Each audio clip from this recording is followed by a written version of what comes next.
사실 이 상태로 계속 유지만을 할 수 없는 게 리플사의 입장일 것 같아요. 공격적으로 사업을 확장해 나가고 있는 모습, 사실 지난 1년 동안 계속 보기도 했고, 이 리플 같은 경우는 에어드랍도 진짜 활발하게 했잖아요. 송버드 토큰, 또 스파크 토큰, 또 그들만의 생태계가 계속 커지고 있는 모습들 계속 확인해 볼 수 있었는데, 그와 관련해서 또 리플에서 이번에 새로 준비 중인 새로운 소식이 전해졌습니다. 이 WXRP를 출시하겠다라고 했거든요. 이 WBTC, W 이더리움, 사실 이 다른 코인들은 이미 이 랩디드된 형태의 토큰들이 시장에 많이 나와 있는데, 이 리플이 이제 WXRP를 출시하겠다라고 출사표를 던졌어요. 어떤 의미를 가질지도 궁금한데 어떻게 생각하세요?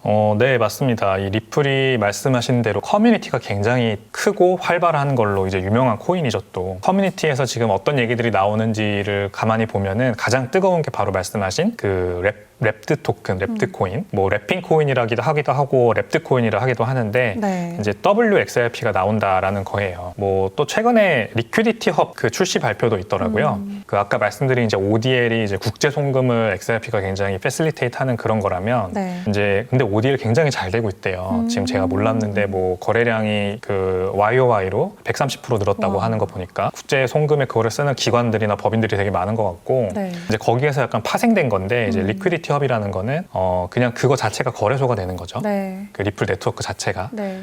그래서 어떤 비트코인을 이더리움으로 바꾸고 싶거나 아니면은 다른 토큰으로 바꾸고 싶거나 코인 간의 거래를 네. 이제 그 리퀴디티 헙이라는 데서 하면은 중간에 XRP가 어떤 교환 매개체 역할을 하면서 어디에 있든 그냥 바로바로 교환을 할 수 있는 거래소 역할을 하겠다라는 네. 겁니다.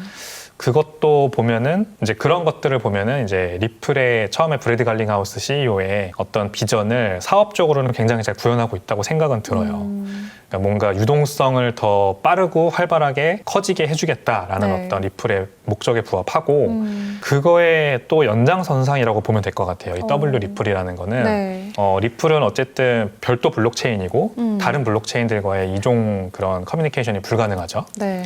이제 이거를 사실 인터넷에서 랩핑 코인이 뭐야? 아니면 블록체인은 서로 간의 커뮤니케이션이 왜 안 될까? 이거에 대해서 찾아보면요. 네. 이 문도리들이 써놓은 언어들, 문도리들이 공대생들의 언어를 받아서 써놓은 네. 그런 언어를 때문에 되게 이해하기 어렵거든요. 정말요? 근데 제가 좀 쉽게 설명드려 볼게요. 네. 그 랩핑 코인이라는 거. 이더리움은 자기 나름대로의 어떤 개발 언어가 있어요.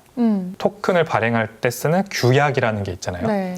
그 규약을 우리가 이제 ERC20이라고 합니다. 네. 그래서 혹시 아셨는지 모르겠는데 이더리움과 ERC20 토큰들 간에는 또 커뮤니케이션이 안 돼요. 혹시 알고 계셨나요? 몰랐어요. 저도 공부하고 알았는데 지금 ERC20 기반으로 만든 토큰들이 디파이에서 활발하게 거래되잖아요. 네. 거기에서도 이더리움이 안 쓰이고 랩드 이더가 쓰입니다. 사실은.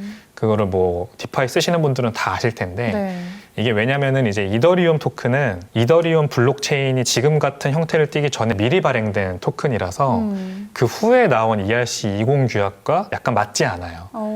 그러니까 같은 이더리움 블록체인에 있는 코인인데 네. 둘 간에도 상호 그 교환이 잘 안 됩니다.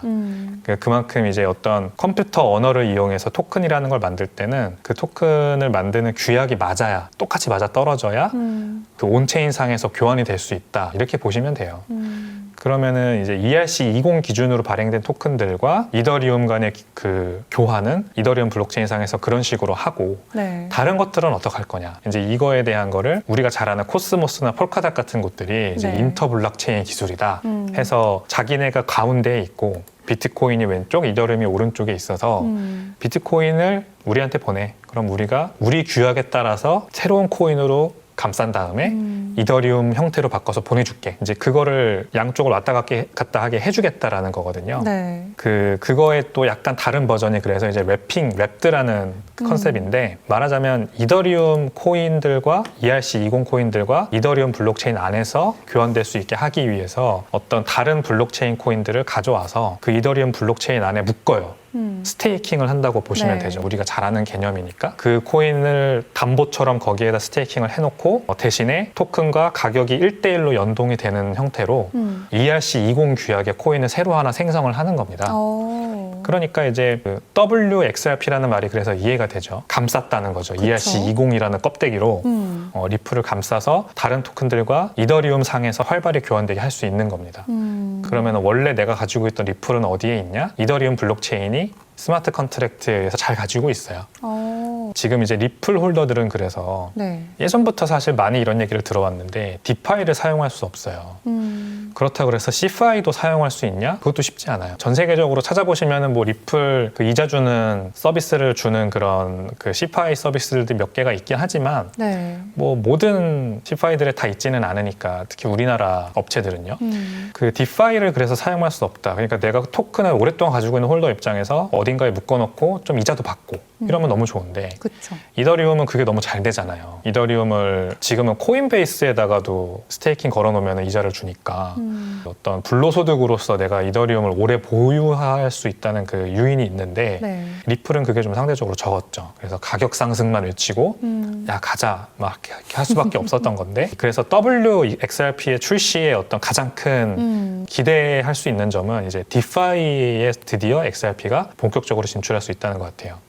거기로 유동성이 말하자면 확장되는 거죠. 그쵸. 리플의 유동성이. 네. 리플의 유동성이 거기로 확장된다는 거는 리플은 아까 말씀드린 것처럼 1000억 개로 그 개수가 고정돼 있기 때문에 네. 확장성이 이더리움 그 디파이 생태계 쪽으로 확장되면서 사람들이 더 많이 거래를 하기 시작하고 그러면 수수료도 더 많이 발생해서 소각도 늘어날 거고 결국에는 리플의 가격은 사용성이 증가하면서 더 가치가 증가하고 가격이 올라갈 거다라는 기대감이 지금 그 리플 커뮤니티 안에는 활발하게 논의가 되고 있더라고요. 네, 그래서 굉장히 기대가 클 것 같습니다. 네. 이 랩드 리플이 출시가 되면은 결국 사용량이 높아지기 때문에 이 모든 방면에서 긍정적인 효과를 불러일으킬 수 있을 것이다라고 설명해 주셨습니다. 이 리플 수량과 관련하니까 사실 저는 이 제드 맥칼렙이 생각이 나요. 계속해서 그 리플 소속의 개발자가 코인을 매도하는 그래서 이 리플 커뮤니티 멤버들에게 항상 물매를 맞는 그런 인물도 있잖아요. 리플 생태계 안에는 뭐 이런저런 다양한 이슈들이 있지만 리플 뭐 아랑곳하지 않고 계속해서 새로운 도전을 해 나가고 있는 모습 저희가 확인해 볼 수 있습니다. 이 랩트 토큰 그렇다면은 뭐 이 정도면 모든 코인이 다 랩트 토큰을 발행해야 되는 거 아니야 할 정도로 좋은 강점들이 많이 부각되는 것 같은데 이 단점도 있을까요? 궁금한데 리스크적인 부분은 저희가 어떤 부분 생각해 보면 좋을까요? 일단은 내 코인을 스마트 컨트랙에다가 묶어놓고 그거와 1대1로 연동된 토큰을 발행한다는 게 사실 뭐 유사한 거라고 본다면은 미국에서 서브프라임 모기지 사태 때 문제가 됐던 그런 CDO나 CDS 같은 파생 상품으로 보일 수 있다는 거는 확실히 좀 문제되는 부분인 것 같아요. 글쎄요, 이게 뭐 얼마나 안전하게 보관이 되냐라는 질문에 기술적인 답변을 제가 드리기는 좀 제가 기술적인 지식이 짧긴 하지만 어쨌든 1대1로 뭔가 계속 동일한 거를 발행한다는 거는 파생 상품에 파생 상품을 낳는 거잖아요. 그래서 이 디파이가 조금 그래서 좀 불안한 게 그런 부분이거든요, 사실. 지금은 이더리움이 가장 크니까. 네. 이더리움 블록체인 위에서 디파이가 구현될 때 거기에서 발생하는 요즘 해킹 사고나 이런 거 되게 많이 발생하는데 이제 뉴스도 제가 안 찾아보고 있어요. 매일같이 거의 발생을 하고 있어가지고. 물론 이제 디파이가 똑같은 디파이가 계속 털리는 건 아니고. 네. 근데 이제 이런 거죠. 내가 거기 디파이를 사용할 때도 뭔가 리퀴디티 토큰, 그 LP 토큰 이런 것들이 또 발행이 되잖아요. 그쵸. 그래서 제가 이더리움과 비트코인 거래상에다가 유동성을 넣었어요. 그러면 그걸 하기 위해서 비트코인을 WBTC로 바꿔야 돼요. 이더리움은 이더리움으로 바꿔야 돼요. 그 바꾼 거를 넣어요. 그러면 그 넣으면은 LP 토큰이 발행돼요. 그 LP 토큰을 또 스테이킹을 넣어요. 그러면 또 이제 네, 거기에서 이제 그 수수료가 발생을 하죠. 네. 그 수수료는 또 해당 디파이의 거버넌스 토큰으로 받아요. 그거를 이제 내가 현금화할 때는 그 과정을 다시 거꾸로 돌아가야 되는 거죠. 그 안에다 묶어놓기만 하면 너무 좋아요. 수익률이 막 너무 높이 잘 나오고 막 이러니까 좋은데 네. 한 번 현금화를 할 때 번거롭고 뭔가 하나가 그래서 해킹이 터지면 그 과정 하나하나 중 하나가 사람들의 어떤 해커들의 공격 대상이 돼가지고 이제 플래시론이라고 하거든요. 이거를 전문용어로 그 스마트 컨트랙트 취약점을 이용해가지고 네. 그 단계 하나하나당 뭔가 취약점 발견해서 가격을 급격하게 올리거나 아니면 급격하게 떨어뜨려가지고 이득을 취하는 구조입니다. 이런 것들을 할 수 있는 가능성이 너무 커지는 거예요. 단계가 많으니까. 네. 그래서 보안성 측면에서 좀 문제가 있을 수 있다는 측면이 하나가 있고 그리고 아까 말씀드린 대로 다시 현금화를 할 때 거꾸로 그 과정을 돌아가잖아요. 네. 모든 과정 하나하나가 다 이더리움 블록체인 상에서 가스비를 발생시켜요.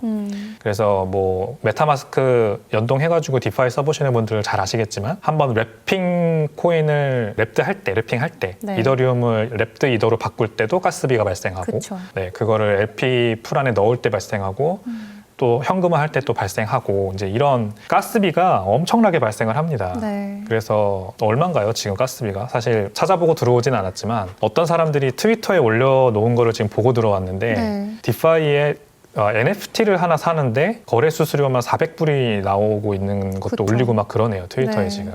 이제 이거를 결국 해결하려고 사람들이 또 솔라나네, 뭐 우리나라에서는 클레이튼이네 이렇게 조금 더 수수료를 완전 저렴하게 낮춘 그런 코인들 블록체인으로 또 이동해서 디파이랑 NFT 거래를 또 하고 있는 것이죠. 네. 네, 그래서 랩핑 토큰이 일단은 XRP 홀더 입장에서는 유동성이 확장되기 때문에 되게 좋지만 이게 어떤 보안성 취약점 때문에 어떤 해킹 사고로 번진다던가 아니면은 리플 홀더들이 너무 이더리움 체인상에서 비싼 가스비를 내고 거래하는 것 때문에 볼멘 섞인 소리가 나올 수 있다는 점. 네, 또 이런 식으로 되면은 조금 랩핑 토큰의 한계가 부각되지 않을까 싶고요. 네. 결국 다른 블록체인에서 계속 그러면 랩핑된 토큰들이 나와줘야 되거든요. 뭐 그게 좋은 방향일 수도 있어요. 이더리움에서만 리플이 랩핑돼서 발행되는 것보다는 솔라나, 카르다노, 뭐 다른 이제 대형 블록체인들에서도 랩핑된 형태로 XRP가 발행된다면 또 XRP 홀더들 입장에서는 그만큼 유동성이 확장되는 거니까 너무 좋겠죠. 그렇죠. 그만큼 근데 또 보안성의 취약점 이런 것들은 더 늘어날 수 있다는 점은 또 단점으로 발생할 수 있고 그렇습니다.